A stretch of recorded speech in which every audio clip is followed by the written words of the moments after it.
There's no better smell than freshly baked cookies straight out of your oven at home and then served with a cup of tea for afternoon tea.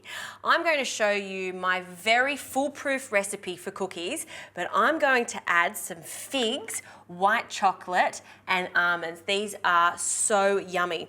Now first I need to cream butter along with some sugar. I'm choosing brown sugar for this to give it a nice deep colour.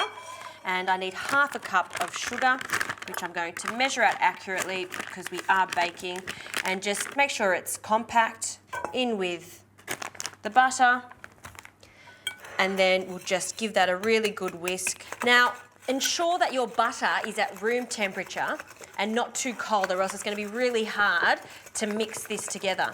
You want to allow this sugar to dissolve slightly and cream, which is happening right now. Use a really big bowl for this.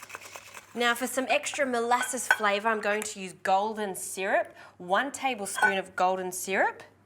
It's going to make them lovely and crunchy too. And some vanilla, about half a teaspoon of vanilla, and some milk. So that's all the wet ingredients for the base of our cookies, and we'll just mix this in. Now, if it splits a little bit at this stage, no problems at all. It'll all come together when I start adding the dry ingredients. For the dry ingredients, some self-raising flour. I like to use self-raising flour so they lift a little bit. So in with that, along with some bicarb soda and 1/4 teaspoon of cardamom powder.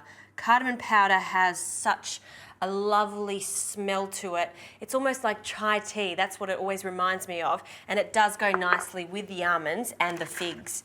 Now I'm just going to give this a mix and a fold in. Don't overmix it. We just want to form a dough. Now for the dried fruit, you can add whatever you like, but I love figs. These dried figs are fantastic and they're very soft. So I'm going to use about 80 grams of these, and I'm going to cut them into quarters. See how small they are? They're perfect for this. So just cutting them roughly, and they can go in. And then for the almonds, a small handful of almonds. I'll use a larger knife just to cut them up into smaller pieces.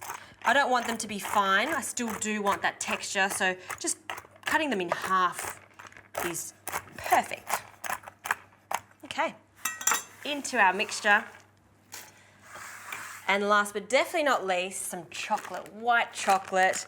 I'm going to put a big handful of white chocolate melts in. Great combination with figs. Now I'm going to remove my whisk, just give that a little tap to remove the dough. And I'm going to use my hands now just to bring everything together and mix it. You can see it's not a wet mixture. A cookie mixture should be like a dough. So just bring that together, squish it, and distribute all of those figs and the almonds and the white chocolate. And now we can start forming these into cookies. Use a tablespoon measure and just measure it out. Roll it into a ball, just like that, and then place it onto the tray. Now this makes around 14 cookies. Before we place them in the oven, I'm just going to press down on them a little bit so they've got that lovely cookie shape. Don't forget, when you do put them in the oven, they are going to expand, so allow a little bit of room between each cookie. And these are going to take roughly 20 minutes to cook.